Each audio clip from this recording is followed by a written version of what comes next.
name is Madden, Guevara. I'm the president of the Calhoun County Sportfishing Club, and I'm also a FlatsWorthy Junior Ambassador. And today I'm here with Captain Naiser to tell us a little bit about FlatsWorthy. Thank you, Madden. I'm Chuck Naiser. I am president of FlatsWorthy and proud to be affiliated with the Calhoun County group. It's instrumental in the things that we're trying to accomplish. Madden has been a huge part of our success. He's a member of our core group, which functions as a board. He has gotten up in front of the group of adults, if you want to call them that, and made great presentations. He's a very talented young man, and I'm proud to know him. So can you tell us a little bit about what FlatsWorthy does? Well, I can. I hope I can. Yes, FlatsWorthy was formed 7 years ago in an effort to deal with matters of etiquette on the water between the user groups. There was a lot of conflict that had developed over the years, and as more and more people entered into the resource, it created problems. And so we originally organized to bring forward a narrative on that issue. And then we also got involved in matters of the resource, which has been a wonderful expansion. It all feeds together. Etiquette is etiquette towards each other, respect for the resource. And then as a part of that, we developed a special relationship with the 4-H groups. We feel like that it's extremely important to involve you younger people, because of those older people, there's a lot of younger people out there. And it's, you know, if we go forward and do things that are good, we have to have people that will follow us. And so your participation in our work is extremely key. So what do you think the most important thing is about boater and safety and fishing safety? Well, I think education, boater education, learning that even though there are not a lot of rules about speed or other things, that it's a matter of respect for each other. You need to learn what your boat is capable of safely doing without hurting the habitat,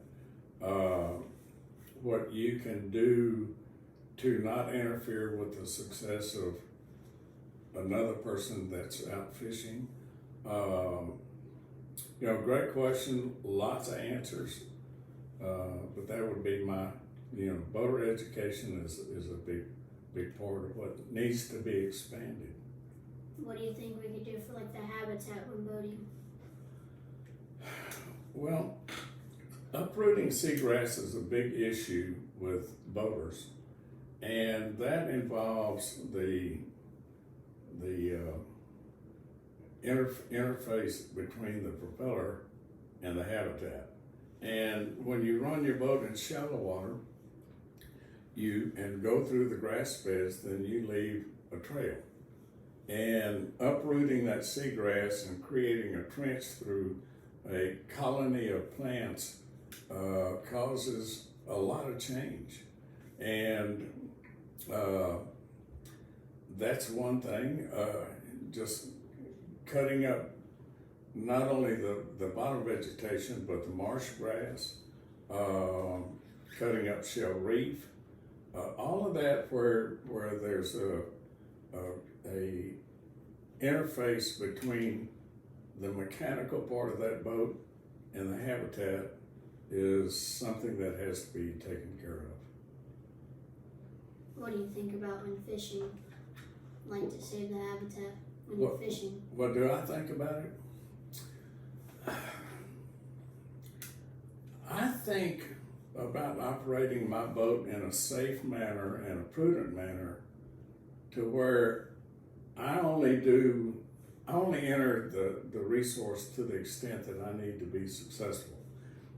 And if there's something some adjustment I need to make in where I'm fishing, and it involves hurting the habitat, then I try to think about that and try to avoid that. There was a time when there weren't really a lot of people down here, and you didn't have to be as aware of what you were doing as you have to now. I mean, that's no excuse for doing things wrong. But as more people enter into this resource, which none of us owns, it's a public resource. You want people to come and enjoy the resource, but as more people get here, you have to use your head a little bit. You have to think about how necessary it is that you do move A or move B. So thank you for thank you for letting us interview you today and taking some time out of your day. Well, thanks for coming here, man. You know you're always welcome in my home. We value your participation. I hope you know that. And I thank you I think you're going to be a future leader in this resource, and I hope that we've helped you in that advancement of your abilities. Thank you very much. Yes, sir. Thank you. You bet.